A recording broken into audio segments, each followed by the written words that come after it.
Actually, I'll just open that. I stopped here. I thought I'd just go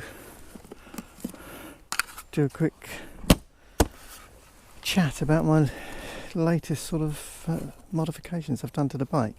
Though I've made a few videos with the bark busters on there, I thought I'd just mention the fact that they're absolutely excellent. I'm really impressed. They're not cheap, but they're very well made, and I had no problems fitting them.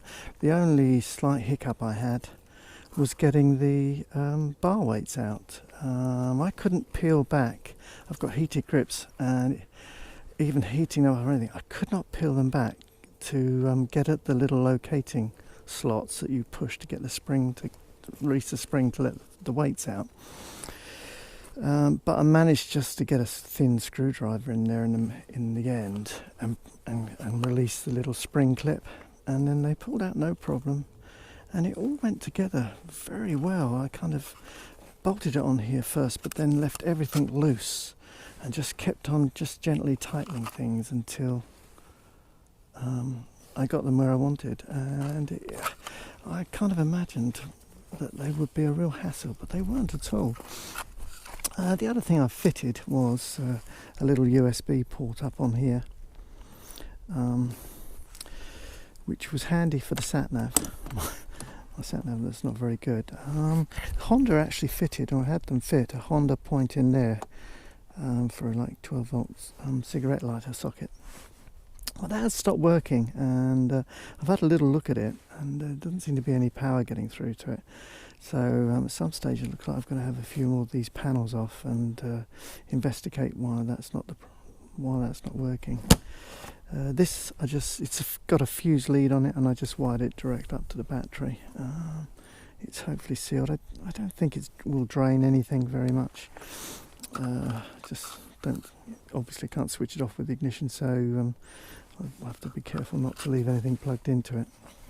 I'm moving on. This is my Puig touring screen, which used to look something like that, roughly speaking. I think I might have got them around the wrong way, actually. Something like that. That's better.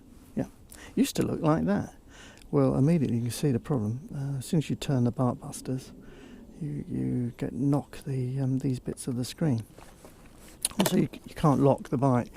Can't get enough angle on it, and so I thought, well, this is no use to me anymore. It's very second hand now. I've used it going down to France and everything. It's not exactly in great condition, so I thought, I've got nothing to lose. I'll just saw these bit off. So I did it by eye sort of thing with a hacksaw blade, and they're not too far out, actually. They're not too bad. You can see the difference in the cut.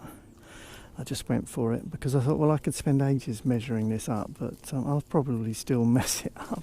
So I decided just to go for it. The only thing I would say, it hacksawed really nicely. It didn't cause any problem. But the only thing is, like, getting the angle, you can't really change direction. There's a slight change of direction in there where I was panicking that I was going too wide. I think that was the first one I did. But this one, I just knew as soon as I got the angle, I thought, well, there's no point trying to change it, it's just going to look awful, so I just went for it.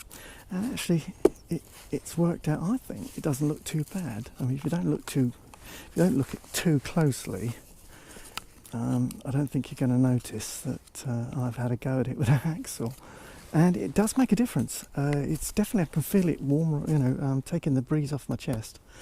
So now I've got warmer hands, and for the winter riding I've got a bit more of a screen. So I'm really chuffed with all those and little modifications and bodges that I've done.